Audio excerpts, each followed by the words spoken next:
வணக்கம். எல்லாரும் எப்படி இருக்கீங்க? இன்னைக்கு நம்ம கிச்சன்ல எங்களோட கொங்கு நாட்டு ஸ்பெஷல் ரெசிபி தாங்க பார்க்க போறோம்.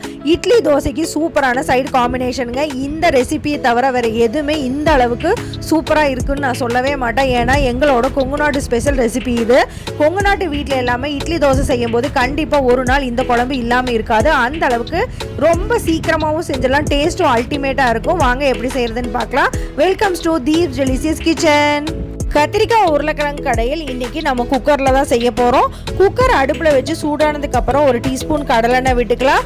1/2 டீஸ்பூன் அளவு கடுகு, 2 கொத்து கருவேப்பிலை, 10 to 15 சின்ன வெங்காயத்தை முழுசாக உரித்து சேர்த்திக்கோங்க. இது கூட 4 to 5 பல் பூண்டையும் தட்டி சேர்த்திக்கிறேன். 4 to 5 பச்சை மிளகாயும் காரத்துக்கு தகுந்த மாதிரி சேர்த்திக்கலாங்க. இதை நல்லா வதக்கி விடுங்க. இது நல்லா வதங்கி வந்ததுக்கப்புறம் இது கூட ஒரு 1/2 டீஸ்பூன் அளவு நம்ம பெருங்காயத்தூள் சேர்த்திக்கிறோங்க.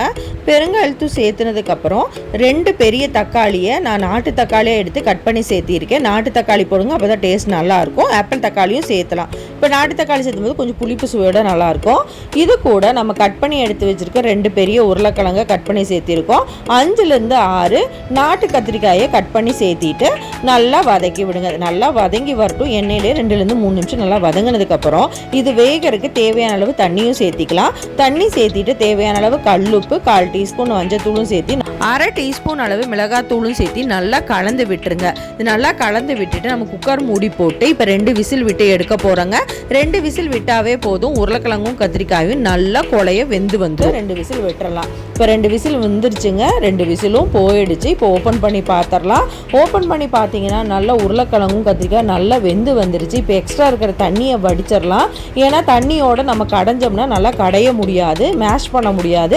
அதனால இந்த தண்ணியை எடுத்து அப்படியே வச்சுருங்க. இது நல்லா உருளைக்கிழங்கும் கத்திரிக்காயும் நல்லா மேஷ் பண்ணதுக்கப்புறம் நம்ம இந்த தண்ணியை சேர்க்க போகிறோம். இப்போ இந்த மாதிரி மத்துனாலேயோ இல்லை மேஷர்னாலேயோ நல்லா மேஷ் பண்ணி விட்டுருங்க.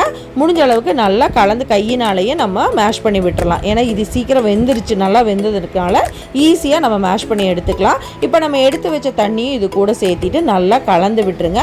இப்போ தண்ணி அளவு பார்த்தீங்கன்னா இன்னும் கொஞ்சம் தேவைப்பட்ட ஒரு 1/2 டம்ளர் தண்ணி சேர்த்து நல்லா கலந்து விட்டுட்டு இப்போ அடுப்பை ஆன் பண்ணிடலாம். இப்போ அடுப்பை ஆன் பண்ணிவிட்டு ஒரு கொதி வந்தால் போதுங்க. இது கூட ஒரு கைப்பிடி அளவு கொத்தமல்லி இலைகளை நம்ம கிள்ளி சேர்த்திக்க போகிறோம்.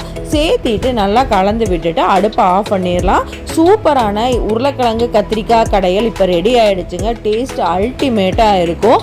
இட்லி தோசைக்கு ரொம்ப பெஸ்ட்டான காம்பினேஷனுங்க. சூடான இட்லி கூட இந்த சட்னி மட்டும் வச்சுருந்தோம் அப்படின்னா எவ்வளோ இட்லி சாப்பிடணும் கூட கணக்கு தெரியாது. அந்த அளவுக்கு டேஸ்ட் அல்டிமேட்டாக இருக்குங்க. அதே மாதிரி ரொம்ப சீக்கிரமாகவும் செஞ்சிடலாம். கண்டிப்பாக நீங்களும் ட்ரை பண்ணி பாருங்கள். உங்களுக்கு பிடிச்சிருந்தா லைக் பண்ணுங்கள், ஷேர் பண்ணுங்கள், சப்ஸ்கிரைப் பண்ணுங்கள். தேங்க்ஸ் ஃபார் வாட்சிங்.